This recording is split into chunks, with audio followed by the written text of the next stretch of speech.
सकाळी उठल्यावर तुम्ही सर्वप्रथम काय करता? चहा पिता, कोमट पाणी पिता, की काहीही न खाता थेट कामाला सुरुवात करता? की सोशल मीडियावर जे काही आपण ऐकतो ते सगळं फॉलो करता? आजकाल सकाळच्या रुटीनबद्दल खूप सारी माहिती दिली जाते. उठल्या-उठल्या 2 लिटर पाणी प्या. रिकाम्या पोटी हे खा. ते खाल्लं की वजन कमी होईल. पण खरंच सगळ्यांसाठी एकच नियम योग्य असतो का? विशेषतः वयाच्या 40शी नंतर जेव्हा हार्मोन्स बदलायला लागतात, आपलं डायजेशन बदलतं, एनर्जी कमी वाटू लागते, ॲसिडिटी, कॉन्स्टिपेशन, ब्लोटिंग वाढायला लागतं. तेव्हा सकाळी आपण शरीराला नेमकी कशी सुरुवात करून देतो, याचा परिणाम पूर्ण दिवसावर होत असतो. आपल्या एनर्जीवर, मूडवर, डायजेशनवर, हार्मोन्सवर आणि अगदी वजनावरही. आज आपण अगदी सखोलपणे सोप्या भाषेत समजून घेणार आहोत. 40 नंतर आपल्या शरीरामध्ये सकाळी काय बदल होतात? उठल्यानंतर लगेच काय करावं? कोमट पाणी खरंच किती घ्यावं? आयुर्वेदातील अग्नी आणि प्रकृती याचा यामध्ये काय संबंध आहे? ब्रेकफास्टमध्ये काय खावं? किती प्रमाणात खावं? आणि हे अन्न हार्मोन्स, मूड, एनर्जी आणि हाडांच्या आरोग्यावर कसा परिणाम करतं? तसेच योग्य सकाळचा नाश्ता वजन कमी करण्याच्या प्रवासामध्ये कशी मदत करू शकतो? म्हणून हा व्हिडिओ शेवटपर्यंत नक्कीच बघा. कारण कदाचित तुमच्या अनेक हेल्थ प्रॉब्लेमची सुरुवात सकाळच्या चुकीच्या सवयींपासून होत असू शकते. नमस्कार, मी डॉक्टर हेमा, आयुर्वेद तज्ज्ञ, योगा कन्सल्टंट आणि गर्भसंस्कार कोच. आपल्या सर्वांचं डॉक्टर हेमा या योग परिवारात मनापासून स्वागत. तर चला सुरुवात करूया. आता सर्वप्रथम 40शी नंतर आपल्या शरीरामध्ये काय बदल होतात ही महत्वाची गोष्ट आपण समजून घेऊयात. तर 20-25 वयामध्ये शरीर वेगळ्या पद्धतीनं काम करतं आणि 40शी नंतर ते वेगळ्या पद्धतीनं काम करू लागतं. आपण पूर्वी अगदी काहीही खाल्लं तरी लगेच त्रास जाणवत नव्हता. रात्री उशिरा खाल्लं तरी चालायचं. सकाळी फक्त चहा घेतला तरी एनर्जी वाटायची. पण 40शी नंतर शरीराचं फिजिओलॉजी ही बदलायला लागते. मेटाबॉलिझम मंद होतो. शरीर कॅलरीज कमी बर्न करतं. फॅट बर्निंग कमी होतं. चुकीचं खाल्लं तर पटकन बेली फॅट वाढू शकतो. विशेषतः सकाळी जास्त शुगर आणि कमी प्रोटीन असलेला नाश्ता घेतल्यास दिवसभर क्रेव्हिंग वाढू शकतात आणि त्यामुळे नकळत कॅलरी इनटेक देखील वाढू शकतो. मसल कमी होतो. मसल कमी म्हणजे आपली स्ट्रेंथ कमी, वीकनेस जास्त आणि मेटाबॉलिझम अजून स्लो होतो. त्याचबरोबर हार्मोनल चेंजेस होतात. म्हणजे महिलांमध्ये इस्ट्रोजनचा बदल होतो, मेनोपॉजची सुरुवात, इन्सुलिन सेन्सिटिव्हिटी कमी व्हायला लागते. तर पुरुषांमध्ये टेस्टोस्टेरॉन कमी होण्याची सुरुवात, एनर्जी कमी होते, बेली फॅटमध्ये वाढ होते. तसेच याबरोबर न्यूट्रिएंट डेफिशियन्सीज देखील वाढायला लागतात. 40 नंतर बऱ्याच लोकांमध्ये व्हिटॅमिन डी, B12, कॅल्शियम हे कमी दिसायला लागतात. प्रोटीन इंटेक कमी असल्यामुळे हाडे कमजोर होणे, थकवा, मूड चेंजेस, मेमरी कमी, बॉडीमध्ये पेन हा जास्त जाणवायला लागतो. म्हणूनच सकाळी योग्य अन्न घेणं खूप महत्वाचं होतं. आता आयुर्वेदानुसार जर सकाळची सुरुवात कशी करायची हे जर आपण पाहायचं ठरवलं तर आयुर्वेदात सकाळची वेळ खूप महत्वाची मानली जाते. कारण रात्री शरीर हे रिपेअर मोडमध्ये असतं. सकाळी शरीर हळूहळू जागा होत असतं. आयुर्वेदामध्ये अग्नी हा खूप महत्वाचा कन्सेप्ट आहे. अग्नी म्हणजे फक्त पोटातील आग नाही, तर शरीराची डायजेशन आणि न्यूट्रिशन वापरण्याची क्षमता. जर अग्नी चांगला असेल, अन्न चांगलं पचतं, एनर्जी मिळते आणि आपलं शरीर हे हलकं वाटायला लागतं. पण जर अग्नी मंद असेल तर ब्लोटिंग, हेवीनेस, कॉन्स्टिपेशन, ॲसिडिटी, अपचन अशा तक्रारी वाढू शकतात. सकाळी उठल्यावर आता पाणी किती घ्यावं हा प्रश्न बऱ्याच जणांना पडतो. तर उठल्या उठल्या 2 ते 3 लिटर पाणी पिणं योग्य आहे का? हा प्रश्न देखील बऱ्याच जणांना पडतो. तर आयुर्वेदात सकाळी पाणी पिण्याला महत्त्व दिलं आहे. याला उषःपान असं म्हटलं जातं. पण प्रत्येकाने जबरदस्तीने खूप पाणी प्यायलाच पाहिजे असं आयुर्वेद सांगत नाही. आयुर्वेद नेहमी प्रकृती, पचनशक्ती, शरीराची गरज यांचा विचार करतो. मग प्रॅक्टिकल काय? तर उठल्यानंतर 1 ग्लास किंवा शरीराला कम्फर्टेबल वाटेल इतकं कोमट पाणी घ्यावं. पाणी हळूहळू प्यावं, घाईने नाही. अनेक लोकांना यामुळे बॉवेल मुवमेंट सुधारू शकतो. शरीर हलकं वाटू शकतं, हायड्रेशन मिळू शकते. पण जर एखाद्याची पचनशक्ती कमजोर असेल किंवा सतत ब्लोटिंग होत असेल, तर खूप जास्त पाणी योग्य नसेल. म्हणून स्वतःच्या शरीराचं निरीक्षण करणं खूप महत्वाचं आहे. आता सकाळी सकाळी कोणत्या 4 गोष्टी टाळणं आवश्यक आहे ते आपण क्रमाने पाहूयात. तर नंबर 1, रिकाम्या पोटी चहा. भारतामध्ये खूप कॉमन सवय आहे, पण रिकाम्या पोटी चहा घेतल्याने ऍसिडिटी वाढू शकते. काही लोकांना बैचेनी होते, हात थरथरणं, ब्लोटिंग जाणवू शकतं. नंबर 2, फक्त बिस्किट, रिफाईन फ्लोअर आणि साखर यामुळे ब्लड शुगर ही पटकन वाढते, नंतर पटकन खाली जाते. मग पुन्हा भूक लागणं, क्रेविंग्स वाढणं आणि त्यामुळे नंतर थकवा येणं हा त्रास होतो. आता नंबर 3, फक्त ज्यूस घेणं. तर यामुळे फायबरचं प्रमाण शरीरामध्ये कमी जातं आणि शुगरचा लोड देखील वाढू शकतं.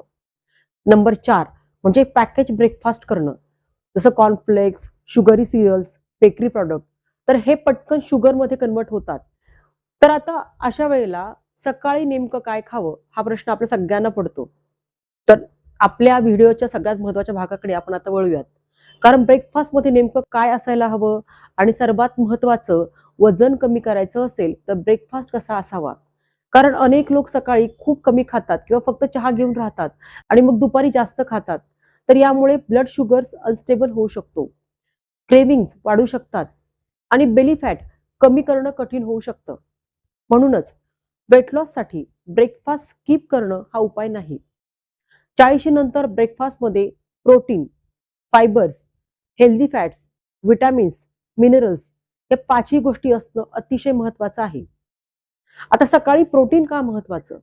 तर नंबर 1 म्हणजे मसल टिकवण्यासाठी, नंबर 2 वीकनेस कमी करण्यासाठी, नंबर 3 हार्मोन सपोर्ट करण्यासाठी, नंबर 4 जास्त वेळ पोट भरल्यासारखं वाटण्यासाठी आणि नंबर 5 अननेसेसरी स्नॅकिंग कमी करण्यासाठी आणि नंबर 6 वेट लॉस दरम्यान मसल लॉस कमी करण्यासाठी. तर आपण ज्या महत्त्वाच्या भागाची आतुरतेने वाट बघतात, तो भाग आपण सुरू करणार आहोत. तो म्हणजे सकाळी उठल्यानंतर नेमकं काय खावं याचे 5 ऑप्शन्स आपण आता पाहणार आहोत. तर यामधील ऑप्शन नंबर 1 म्हणजे भिजवलेले बदाम आणि अक्रोड खाणे. तर याचं प्रमाण घेताना 4 ते 5 बदाम आणि 1 ते 2 अक्रोड घेणं आवश्यक आहे. पण हे कोणासाठी गरजेचं आहे की ज्याचं वजन नॉर्मल आहे, ज्यांना ऍसिडिटी जास्त नाही, त्यांच्यासाठी हे प्रमाण आहे. आता याचे फायदे आपण पाहिले तर तर अक्रोड आणि बदाम यामध्ये हेल्दी फॅट्स जास्त प्रमाणात असतात. आपल्या ब्रेनला सपोर्ट करण्यासाठी, आपल्या मूडला सपोर्ट करण्यासाठी आणि हार्मोन्सला सपोर्ट करण्यासाठी अक्रोड आणि बदामाचं सेवन हे आपल्या शरीरासाठी अतिशय आवश्यक आहे. आता ऑप्शन नंबर 2 म्हणजे स्प्राउट्स, म्हणजे मुगाला मोड आलेले मूग खाणं. तर याचं प्रमाण आपण पाहिलं तर एक मध्यम वाटी प्रमाणामध्ये आपण याचं सेवन करावं किंवा अख्ख्या मुगापासून बनवलेले चिले किंवा घावण, तर या प्रमाणामध्ये आपण हे सेवन करू शकतो. तर याचे फायदे आपण पाहिले तर यामध्ये प्रोटीन्स, फायबर्स आणि व्हिटॅमिन बी हेच प्रमाण जास्त असतं. हे ब्लड शुगर स्टेबल ठेवायला मदत करू शकतात, एनर्जी स्टेडी ठेवू शकतात आणि वजन कमी करताना अचानक भूक लागू नये यासाठी देखील मदत करू शकतात. आता ऑप्शन नंबर 3 म्हणजे आपल्या सर्वांचे आवडते पोहे. तर 1 ते 1.5 मध्यम वाटी या प्रमाणामध्ये आपण हे पोहे घेऊ शकतो. पण हे पोहे बनवताना यामध्ये शेंगदाणे आणि भाज्या ऍड करणं आवश्यक आहे. कारण प्लेन पोह्यामध्ये जास्त कार्ब्स असतात. त्यामुळे पटकन भूक लागू शकते. त्यामुळे यामध्ये जी काही प्रोटीनची कमी आहे ती भरून काढण्यासाठी आपण शेंगदाणे ऍड करू शकतो. हे ऍड केल्याने प्रोटीन, हेल्दी फॅट्स मिळतात. आता ऑप्शन नंबर 4 म्हणजे आपल्या सर्वांचं आवडतं थालीपीठ. तर एक मध्यम थालीपीठ आणि त्यासोबत दही. तर ह्या कॉम्बिनेशनमध्ये आपण हा नाश्ता घेऊ शकतो. या नाश्त्याचे फायदे आपण पाहिले तर थालीपीठ करताना आपण अनेक धान्य एकत्र करून थालीपीठ बनवत असतो. त्यामुळे आपल्याला फायबर जास्त प्रमाणामध्ये मिळतात. आपली सॅटिस्फॅक्शन म्हणजे तृप्तता इथे आपल्याला मिळते आणि जास्त वेळ पोट भरल्यासारखं वाटू शकतं. आता ऑप्शन नंबर 5 म्हणजे इडली आणि सांबर एकत्र कॉम्बिनेशनमध्ये घेणं. तर हे घेताना देखील 2 इडल्या आणि 1 वाटी सांबर या प्रमाणामध्ये आपल्याला हे सेवन करायचं आहे. कारण इडलीचं पीठ तयार होत असताना फर्मेंटेशन या प्रोसेसमधून ते जात असतं. त्यामुळे डायजेशनसाठी देखील हे मदत करू शकतं. सांबरमधून प्रोटीन आणि भाज्या मिळतात. आता पोर्शन साईज कसा ठरवायचा? हा महत्वाचा प्रश्न आपल्याला इथे पडू शकतो. कारण प्रत्येकासाठी एक प्रमाण योग्य नसतं. जे काहींचं कमी वजन आहे, फिजिकल वर्क जास्त आहे, हाईट जास्त असेल तर क्वांटिटी जास्त लागू शकते. आणि ज्यांची ऍक्टिव्हिटी कमी आहे, पोटावरची चरबी जास्त प्रमाणात आहे, डायबिटीसची टेंडन्सी असेल तर याचं पोर्शन कंट्रोल करणं महत्वाचं आहे. सोप्या भाषेत सांगायचं तर ब्रेकफास्ट नंतर हेवीनेस वाटू नये आणि 1 तासामध्ये पुन्हा भूकही लागू नये. जर ब्रेकफास्ट नंतर लगेच झोप, हेवीनेस किंवा पुन्हा गोड खाण्याची इच्छा होत असेल तर बॅलन्स बदलण्याची गरज असू शकते. म्हणून नाश्ता केल्यानंतर आपल्याला नेमकं कसं वाटतंय तर हे आपण ह्या क्रायटेरियानुसार चेक करू शकतो. जर हेवीनेस जास्त येत असेल याचा अर्थ हा नाश्ता जास्त प्रमाणामध्ये आपल्याकडनं सेवन केला गेलेला आहे. तर या सगळ्या गोष्टींचा विचार आपण सकाळचा ब्रेकफास्ट घेताना करणं आवश्यक आहे. म्हणजे बॅलन्स योग्य राखणं इथं गरजेचं आहे. आता पुढच्या भागाकडे आपण वळूयात की व्हिटॅमिन्स आणि न्यूट्रिएंट्स. कारण 40 नंतर काही न्यूट्रिएंट्स खूप महत्वाचे होतात. जसं की कॅल्शियम हाडांसाठी मेनोपॉज नंतर विशेष महत्वाचं आहे. आणि हे कॅल्शियम आपल्याला दही, तीळ, पनीर यामधून मिळू शकतं. म्हणून सकाळच्या नाश्त्यात आपण याचाही समावेश करू शकतो. आता यानंतर व्हिटॅमिन डी. आपल्या शरीरामधील कॅल्शियमच्या ऍब्सॉर्प्शनसाठी व्हिटॅमिन डी अतिशय आवश्यक आहे. त्याचबरोबर मूड आणि इम्युनिटीसाठीही हे खूप महत्वाचं आहे. यासाठी सकाळचा सूर्यप्रकाश घेणं देखील आपल्याला अतिशय उपयुक्त ठरू शकतं. आता पुढचा घटक म्हणजे व्हिटॅमिन B12. आपल्या नसांच्या आरोग्यासाठी, एनर्जीसाठी, मेमरीसाठी हे खूप महत्वाचं आहे. याची कमतरता असेल तर थकवा, चक्कर येणं, हातापायांमध्ये टिंगलिंग सेन्सेशन म्हणजे मुंग्या येणं हा त्रास होऊ शकतो. आता या सगळ्या सकाळच्या नाश्त्याबरोबरच आपल्या मॉर्निंगच्या लाईफस्टाईलमध्ये कोणत्या गोष्टी महत्वाच्या आहेत तर याविषयी आपण थोडक्यात जाणून घेऊयात. तर सगळ्यात महत्वाचं म्हणजे सूर्यप्रकाश. सूर्यप्रकाशामध्ये जाणं हे खूप महत्वाचं आहे. यामुळे आपला बॉडी क्लॉक सुधारतो. आपले स्लीप हार्मोन्सला सपोर्ट मिळायला मदत होते. दुसरी गोष्ट म्हणजे चालणं. त्यामुळे डायजेशन सुधारतं, शुगर कंट्रोल चांगला राहतो. पुढची गोष्ट म्हणजे प्राणायाम. सकाळच्या वेळेला अनुलोम विलोम, भ्रामरी प्राणायाम, दीर्घ श्वसन यासारखे प्राणायाम करणं अतिशय आवश्यक आहे. यामुळे स्ट्रेस कमी होतो, मन शांत होतं आणि आपल्या हार्मोन्सला बॅलन्स ठेवण्यासाठी सपोर्ट मिळतो. आता अनुलोम विलोम, भ्रामरी प्राणायाम किंवा दीर्घ श्वसन कसं करायचं हे जर आपल्याला माहिती नसेल तर या सगळ्या विषयांवर मी विस्तृत स्वरूपात व्हिडिओ बनवलेले आहेत आणि या व्हिडिओची लिंक मी खाली डिस्क्रिप्शन बॉक्समध्ये देत आहे. अवश्य आपण हे व्हिडिओ बघून हे प्राणायाम शिकावेत आणि ते आपल्या दैनंदिन जीवनामध्ये याचा एक भाग बनवावा. तर सर्वात शेवटी 40 नंतर शरीर बदलतं आणि त्या बदलानुसार सवयी बदलणं हे गरजेचं असतं. सकाळची सुरुवात योग्य असेल तर तो पूर्ण दिवसावर चांगला परिणाम होऊ शकतो. आपली एनर्जी, मूड, डायजेशन, हार्मोन्स यांना सपोर्ट मिळू शकतो. तर तुम्ही सकाळी उठल्यावर सर्वप्रथम काय खाता किंवा काय पिता हे मला कमेंटमध्ये नक्कीच लिहा. जर आपल्याला हा व्हिडिओ आवडला असेल तर व्हिडिओला नक्कीच लाईक करा आणि आपल्या मित्रपरिवाराला या व्हिडिओच्या माध्यमातून सकाळच्या रुटीनमध्ये नेमकं त्यांनी काय करावं यासाठी आपल्याला मदत करण्यासाठी आपण हा व्हिडिओ शेअर देखील करू शकता. आणि या व्यतिरिक्त देखील आपल्याला आणखीन काही शंका असतील तर आपण मला कमेंट करून नक्कीच विचारू शकता. तसेच आपल्याला ह्या सर्व विषयांव्यतिरिक्त कोणत्या विषयावर व्हिडिओ बघायला आवडतील ते विषय देखील मला आपण कमेंटमध्ये सांगू शकता.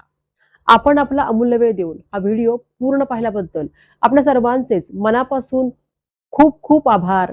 पुन्हा भेटूयात अशाच एका नवीन आणि आरोग्यपूर्ण व्हिडिओ सोबत. तोपर्यंत सकाळी उठल्यानंतर नेमकं आपलं रुटीन, आपली जीवनशैली कशी असावी या सगळ्या गोष्टींचा आपल्या दिनचर्येमध्ये समावेश करा आणि स्वस्थ रहा. धन्यवाद.